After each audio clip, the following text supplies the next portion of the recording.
Të punësuarit në sektorin e kulturës protestojnë për vonesën e pagave, kërkojnë të jepet fund punësimeve partijake.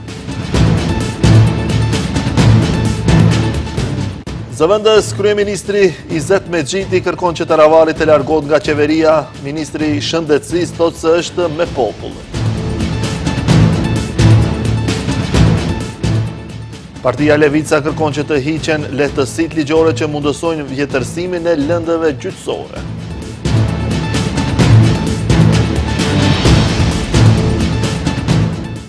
Biznesmeni Jahovski del nga paraburgimi, la mby 2 milion euro garanci.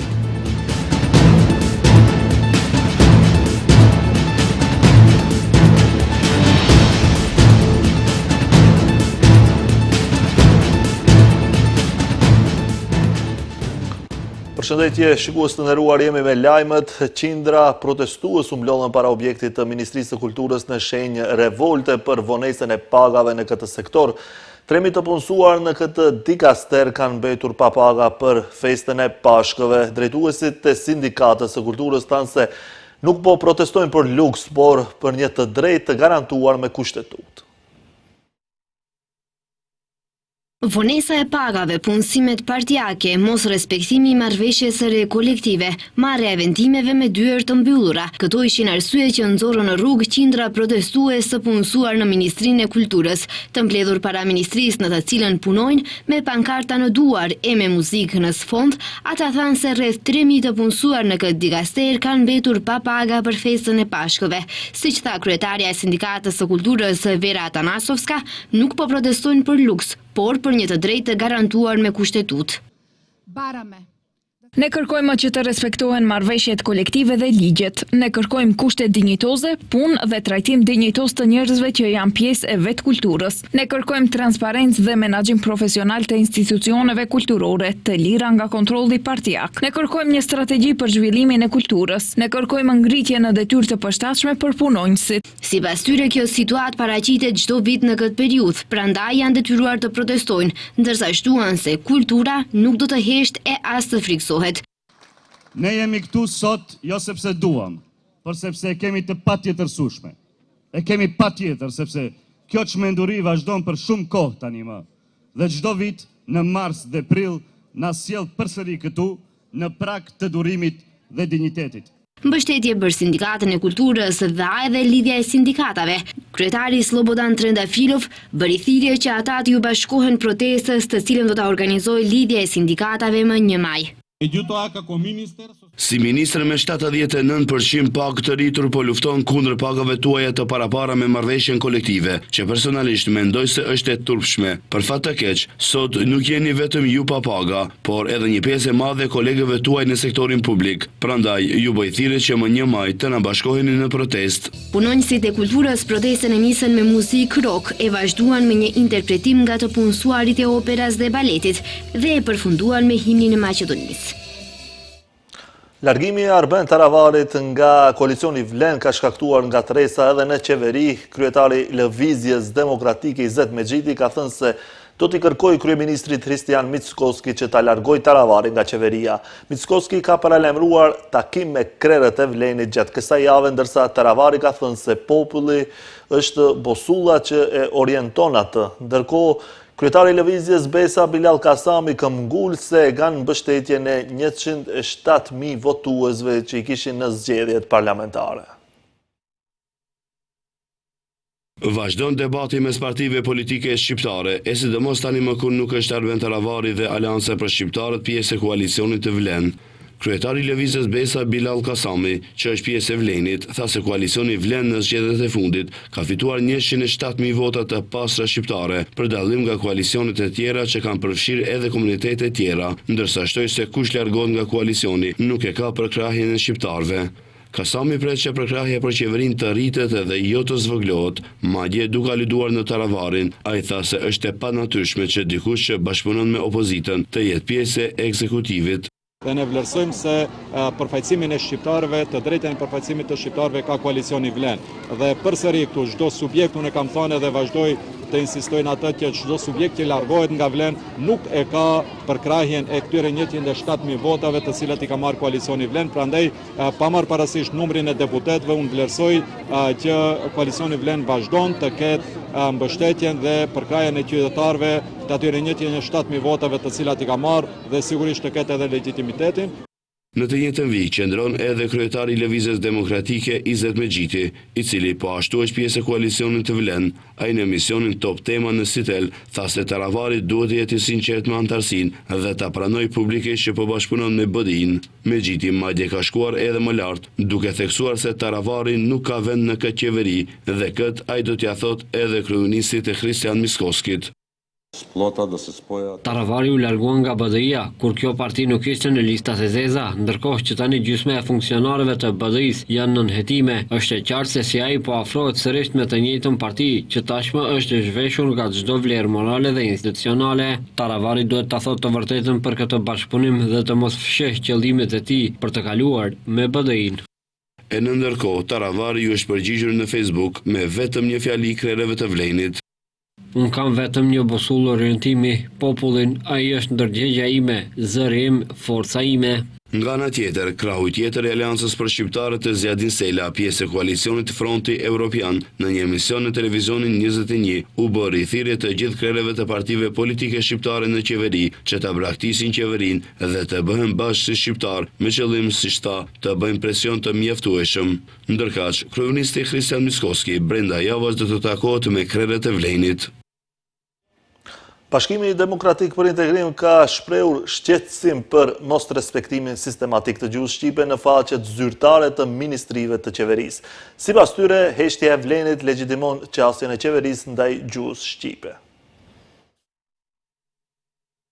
Bashkimi Demokratik për Integrim ka shprehur shqetësimin për mos respektimin sistematik të gjuhës shqipe në faqet zyrtare të ministrive dhe të qeverisë së Maqedonisë së Veriut. Sipas integristëve, mungesa e përmbajtjeve në gjuhën shqipe në Ministrinë e Energjetikës, të Transportit, Punëve të Brendshme dhe në institucione tjera përbën jo vetëm shkelje të ligjit për përdorimin e gjuhëve, por edhe përjashtim të qëllimshëm të qytetarëve shqiptar nga qasja në informatat publike. BDI thekson se barazia gjuhësore nuk është privilegj, por e drejtë.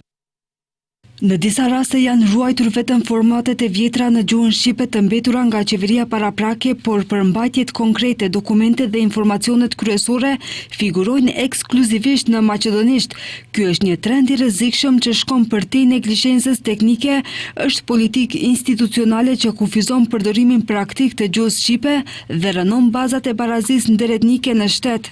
BDI rikujton se këto zhvillime vinë në një moment kur bëhen përpjekje për të vënë në pikpyetje vetë dispozitat kryesore të ligjit për gjuhët në gjykatën kushtetuese. Sipas integristëve, heshtja e Vlen legjitimon qasjen e qeverisë ndaj gjuhës shqipe. Ndërsa ndodhin këto procese të rënda, partnerët shqiptar në qeveri janë zhytur në grindje të brendshme për kryetar të Elenit, edhe pse secili me nga më pak se 1% mbështetjet e qytetarët dhe heshtin përballë kësaj goditjeje ndaj të drejtave të qytetarëve shqiptar. Me këtë heshtje, ata jo vetëm që e legjitimojnë këtë qasje, por janë bërë pjesë e problemit.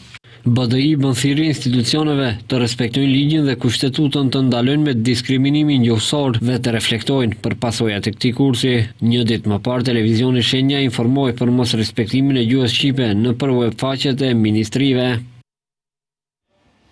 Partia Levica ka dorëzuar në kuvend propozim për të hequr lehtësitë ligjore për vjetërsimin e lëndëve gjyqësore. Kjo parti vlerëson se duhet t'i jepet fund pandëshkueshmërisë dhe korrupsionit për elitën politike dhe të biznesit të mundësuar nga qeveria e kaluar, LSDM-s dhe BDI-s me shumicën e siguruar nga VMRO-t të PMN.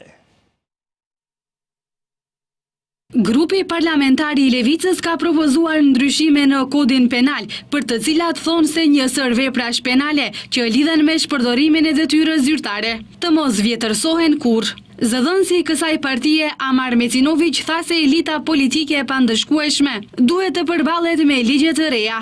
Rrethi vicioz i pandeshkueshmërisë dhe korrupsionit për elitën politike dhe të biznesit duhet të përballet me ndryshime drastike. Këtë po e bëjmë si korrigjim të asaj që ishte një nga ditët më të turpshme për pushtetin ligjvënës në Republikën e Maqedonisë. Në mandatin e kaluar, atëherë qeveria e kaluar, LSDM-BDI, me shumicën e siguruar nga VMRO-DPUN, e zvogloi në mënyrë drastike politikën penale dhe periudhën e vjetërsimit të veprave penale për të përmbushur interesat e pandeshkueshmërisë së elitës politike dhe biznesore në Maqedoni. Ulja drastike e dënimeve dhe periudha e vjetërsimit sipas levicës ndikon edhe në hetimin e ngjarjes fatkeqe në Koçan, ku më së paku do të përfshihen ata që duhet të përfshihen dhe nuk do të shqiptohen dënimet në mënyrën e duhur. Ulja e dënimeve, thon ata, është legalizimi më i vrashdi pandeshkueshmërisë, një amnisti për elitën politike dhe të biznesit dhe një derë hapur që korrupsioni të vazhdojë të lulëzojë. Në ndryshimet në kodin penal,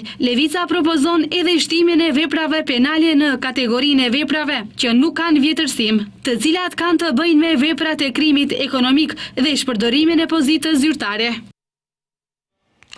Prokuroria për ndjekjen e krimit të organizuar dhe korrupsionit ka dhënë pëlqim që të hiqet masa e paraburgimit Asmir Jahoskit, i cili është i dyshuar për pastrim parash në hetimin lidhur me furnizimet me mazut për kompaninë shtetërore EMV dhe TEG Negotin.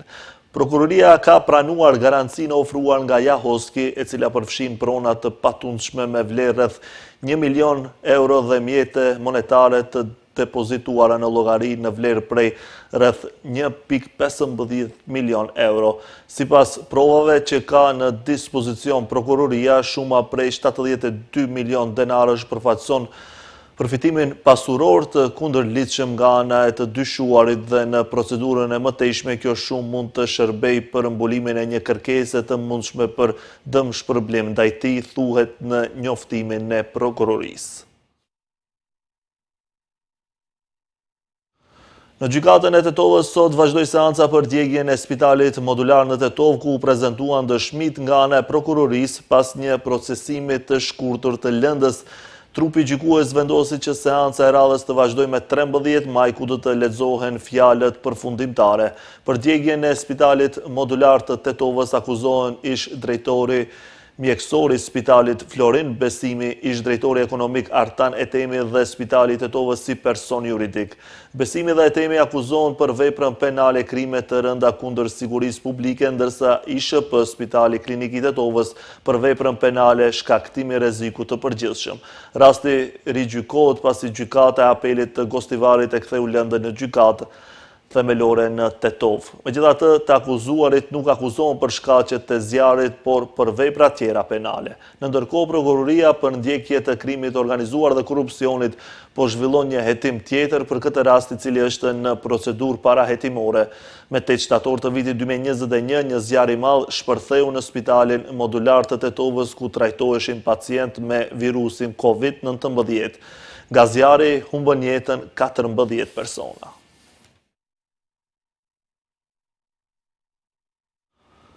Të dhënat e Federatës Ndërkombëtare të Diabetit tregojnë se në Maqedoninë e Veriut në vitin 2024 janë regjistruar 140.800 persona me diabet të moshës 20 deri në 79 vjeç, që paraqet prevalencë të standardizuar sipas moshës prej 7.4%. Të dhënat tregojnë gjithashtu se rreth 1/3 të prekurve nga diabeti ose 33.5% janë të pa diagnostikuar, që do të thotë se rreth 45.000 njerëz në vend jetojnë me diabet pa e ditur. Dime Velev, kryetari i Unionit të Shoqatave të Diabetikëve të Maqedonisë së Veriut, thotë se regjistri i diabetit tregon për stabilizim të numrit të rasteve të reja të diagnostikuara në rreth 7.500 në vit, por ende ekziston rreziku i rritjes së numrit të pacientëve. Në nivel global, numri njerëzve me diabet aktualisht është 589 milion dhe deri në vitin 2050, ky numër pritet të rritet në 853 milion. Shumica e të prekurve, rreth 90%, kanë diabet të tipit 2 dhe jetojnë në vende me të ardhura të ulëta ose të mesme.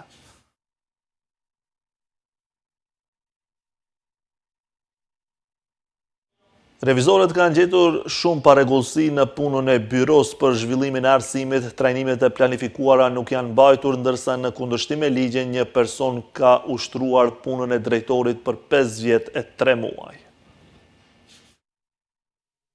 Enti shtetërori i revizionit ka konstatuar dobësi sistematike në punën e byros për zhvillimin e arsimit, të cilat janë publikuar në raportin e revizionit të rregullt për vitin 2024. Sipas tyre, për të udhëhequr me byron, është emëruar një ushtrues detyre drejtor, i cili ka ushtruar detyrën për mbi 5 vjet, që nënkupton më shumë sa që është përcaktuar me ligj. Janë bërë pagesa për kompenzim për bashkëpunëtorët e jashtëm në bazë të rregulloreve të miratuara në periudhën paraprake, miratimi i të cilave është në kompetencë të Ministrit të Arsimit dhe Shkencës, ndërsa konkurset e shpallura për përzgjedhjen e bashkëpunëtorëve të jashtëm përmbajnë kritere që këta persona duhet t'i plotësojnë, të cilat janë të ndryshme nga kriteret e përcaktuara në aktet e brendshme. Drejtori dhe zëvend drejtori i byros, me propozim të Ministrisë së Arsimit dhe Shkencës, emërohen dhe shkarkohen nga qeveria me mandat 4 vjeçar. Gjatë vitit 2023, byroja drejtohet nga 2 ushtrues detyre, të cilët nuk janë emëruar pas shpalljes publike me mandatin 4 vjeçar. Drejtori më parshëm ka mbajtur postin e ushtruesit të detyrës drejtor, të cilin e ka përfunduar më 18 korrik 2023 për një periudhë 5 vjet e 3 muaj. Ata më të i thonë se për shkak të mungesës së mjeteve financiare, nuk ka pasur mundësi të realizohet trajnimi i mësimdhënësve në arsimin fillor dhe të mesëm në masën e përcaktuar me ligj, si dhe nuk janë zbatuar aktivitetet dhe funksioni i revizionit të brendshëm.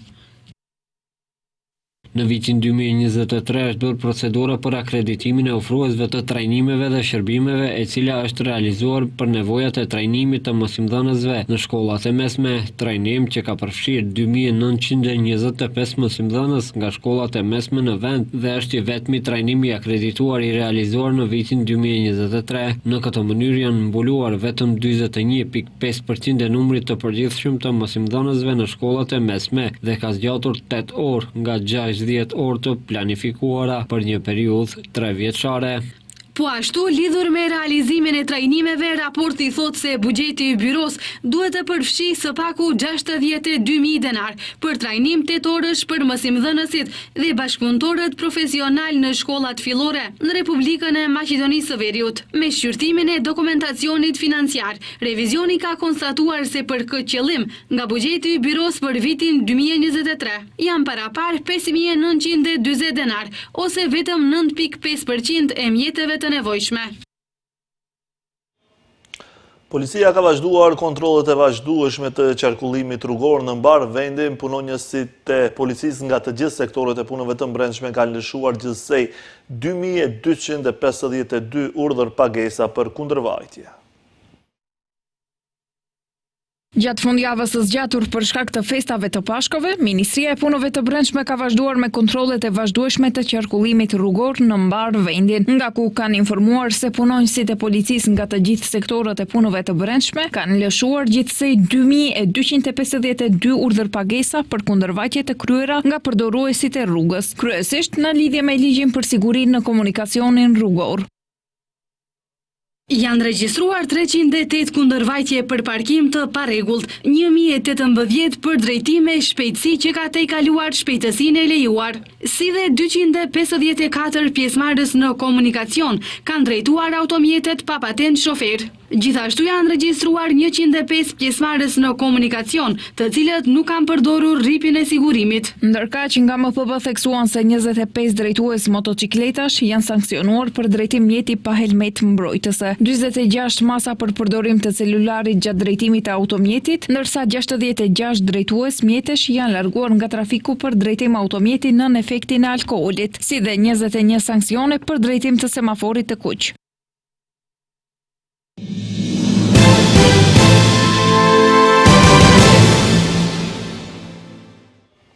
Tre persona janë arrestuar si të dyshuar për përfshirje në krime lufte kundër civileve gjatë vitit 1998-1999 dhe janë vendosur në ndalim për 48 orë. Lajmi është konfirmuar nga Policia e Kosovës, ku thuhet se rasti është trajtuar si krime lufte kundër popullatës civile. Ngjarja lidhet me komunat e Prishtinës dhe Lipjanit gjatë kohës së luftës. Pas një faze të gjatë hetimesh, policia ka arritur të lokalizojë dhe arrestoj fillimisht 2 persona në qytetin e Lipjanit në 2 vende të ndryshme. Të arrestuarit janë identifikuar si BT mashkull dhe NC femër. Në kuadër të njëjtit operacion është ndaluar edhe personi i tretë MI në Prishtinë. Të dyshuarit akuzohen për veprime njerëzore ndaj të ndaluarve shqiptar gjatë luftës, përfshirë dhunë fizike dhe psikike, ndërsa ushtronin funksionin e gardianëve dhe zyrtarëve korrektues në institucionet ndëshkuese të Prishtinës dhe Lipjanit.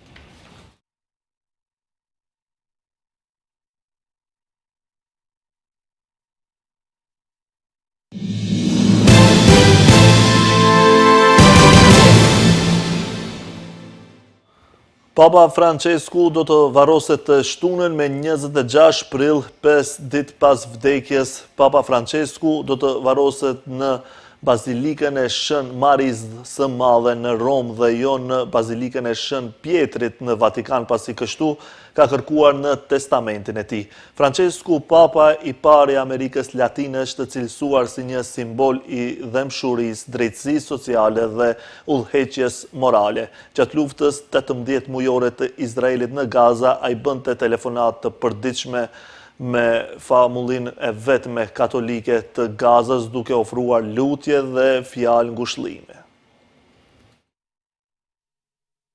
Papa Francesku, i cili ndroi jetë mëngjesin e së hënës, do të varroset të shtunën më 26 prill. Vatikani konfirmoi se funerali i papës do të bëhet në orën 10 me kohën lokale. Vendimi erdhi në mbledhjen e kardinalëve herët të martën, ndërsa konklava për të zgjedhur një papë të ri do të fillojë nga 5 maji. Papa 88 vjeçar vdiq nga një sulm në tru dhe dështimi i pakthyeshëm i zemrës të hënës.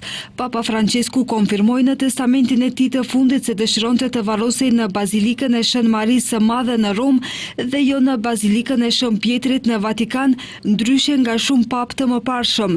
Vendi i tij, origjinës Argjentina, u përgatit për një javë të zisë kombëtare, ndërsa India filloi të martën 3 ditë zije shtetërore, një nder i rrallë për një udhëheqës fetar të huaj në vendin më të populluar në botë. Francesku, papa i parë i Amerikës Latine, lindi në Buenos Aires të Argjentinës në vitin 1936 nga prindër emigrant italian.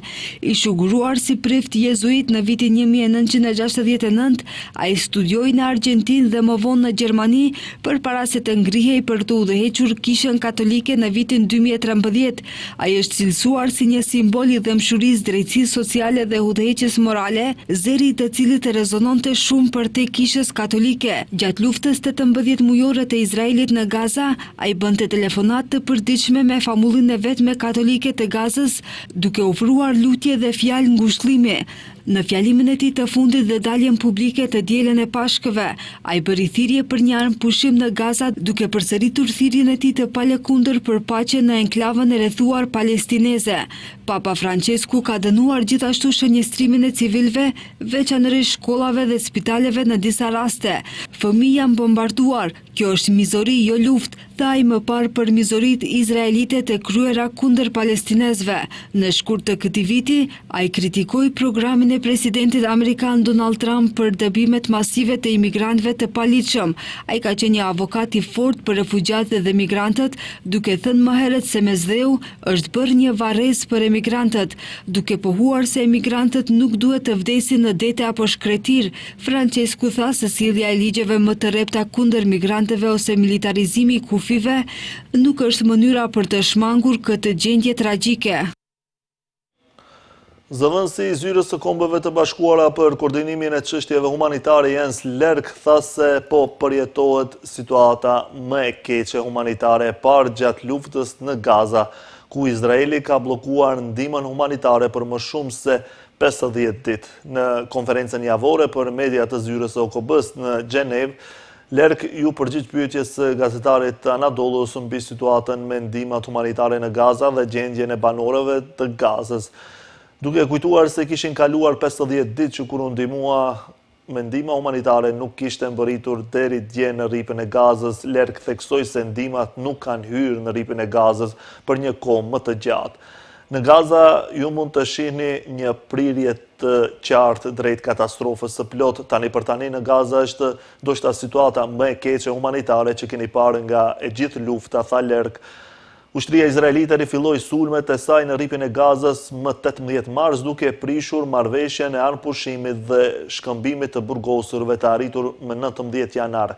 Numri i përgjithshëm i palestinezëve të vrarë nga lufta gjenocidale e Izraelit që nga tetori i vitit 2023 arriti në 51.266.